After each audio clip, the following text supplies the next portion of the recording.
Hello friends, आज मैं आपको एक्यूप्रेशर से बताने जा रही हूँ जिन लोगों को के गले में हालत में खराश सी हो रही है। सोर थ्रोट इसको बोलते हैं, सोर थ्रोट। इसमें होता ही क्यों है?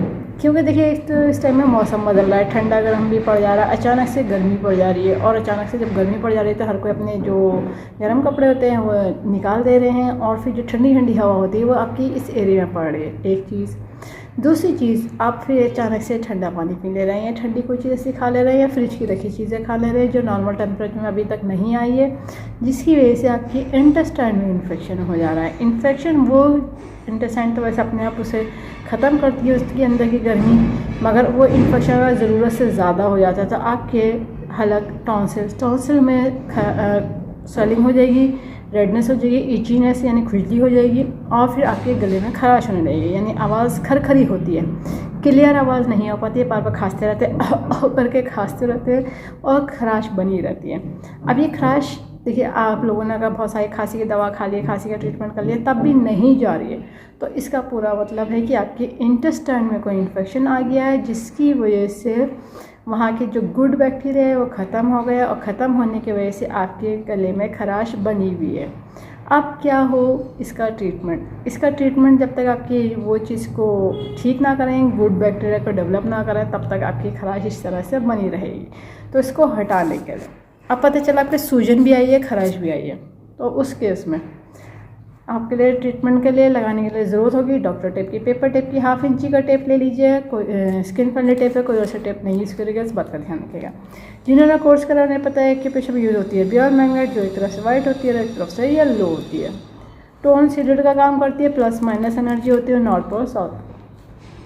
पॉइंट जो मैं बताने जा रही हूँ वो मैं टीसीएम के बताने जा रही हूँ। जिन्होंने टीसीएम पढ़ी वो लोग समझ जाएंगे, बाकी लोग लोकेशन देख करके पॉइंट लगा लीजिएगा। टीसीएम के पॉइंट पे आपको बियर मैग्नेट लगाना है। जिनको कलर की नॉलेज है वो लोग कलर लगा सकते हैं, पर एक चीज़ का ध्यान रखिएगा कि कलर के ऊपर मैग्नेट नहीं लगाइएगा, वरना फिर दोनों का रिजल्ट नहीं आएगा। एक बार में एक मेथड यूज़ होता है, 2 मेथड नहीं यूज़ होते।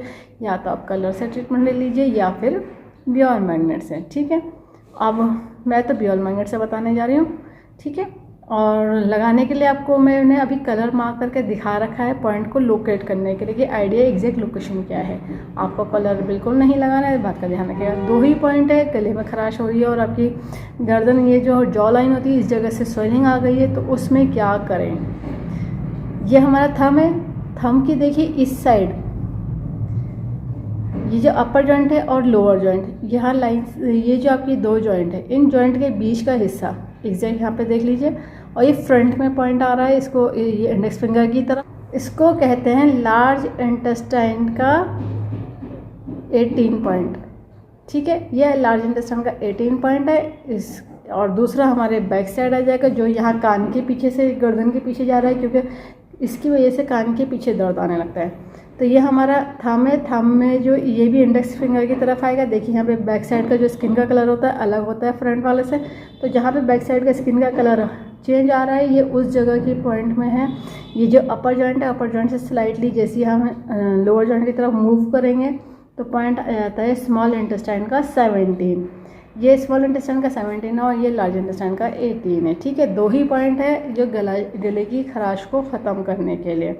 अब खराश जो हो गई है, स्वेलिंग हो गई है, तो क्या करना है? इन दोनों पॉइंट को करना है सीडेड। सीडेड करने में पॉइंट मैग्नेट जो होगी वो येलो विजिबल होनी चाहिए, और जो स्किन पर टच होगी वो वाइट टच होगी। तो देख लीजिए ये हमारी येलो विजिबल है, तो मैं एक पॉइंट आपको लगा के दिखा दे रही हूँ।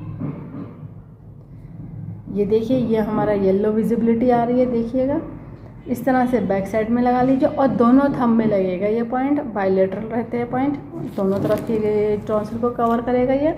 और बाकी नमक के पानी है, गरारे, जिस भी चीज़ से कर रहे हैं, फिटकरी से, जो भी चीज़ से कर रहे हैं वो कर लीजिए, और जो डॉक्टर की दवा है वो ले लीजिए। बाकी आपको जो ठीक लग रहा है उसको मैनेज करिए। बस ध्यान रखिए कि आपको ज़्यादा देर की ठंडी रखी हुई चीज़ें नहीं खानी है। जो उसको अगर खाना भी है तो उसे गर्म करके खाइए, या फिर फ्रीज का रखा हुआ एकदम से नहीं खाइए, क्योंकि वो ठंडा होता है बहुत ज़्यादा टेम्परेचर। उसको बैलेंस आने दीजिए रूम टेम्परेचर पे, तब उसको लीजिए। और अभी अचानक से अभी जो मौसम चेंज हो रहा है, अचानक से ठंडा ठंडा पानी ना पीजिए, कोशिश करिए क्योंकि अवॉइड करने की, वरना फिर आपकी स्प्लीन ऑर्गन बहुत डाउन चली जाएगी अगर आप ज़रूरत से ज़्यादा ठंडा खाते रहेंगे या सैलड खाते रहेंगे। ज़रूरत से ज़्यादा सैलड भी नहीं खानी चाहिए कि कच्ची चीज़ें खा रहे हैं, तो उससे क्या होगा, आपका ऑर्गन ब्लड नहीं बना पाएगा। इस बात का ध्यान रखिए। इस वीडियो को ज़्यादा से ज़्यादा शेयर करिए, सब्सक्राइब करिए, लाइक करिए, ताकि लोगों को पता चल जाए एक्यूप्रेशर सभी तरह के डिजीज़ को ट्रीट कर देते हैं, क्योर कर देते हैं, कंट्रोल कर देते हैं, रूट कॉज को ठीक कर देते हैं। फ्यूचर में तुम्हारा कभी प्रॉब्लम नहीं आती। बस लाइफ स्टाइल को ठीक रखना होता है। बेल आइकन प्रेस करना ना भूलिएगा। जब भी मैं नया वीडियो अपलोड करूँगी तो आपको लेटेस्ट नोटिफिकेशन मिल जाएगा। लाइक करना ना भूलिएगा। इस वीडियो को एंड तक देखने के लिए thank you very much. See you next time.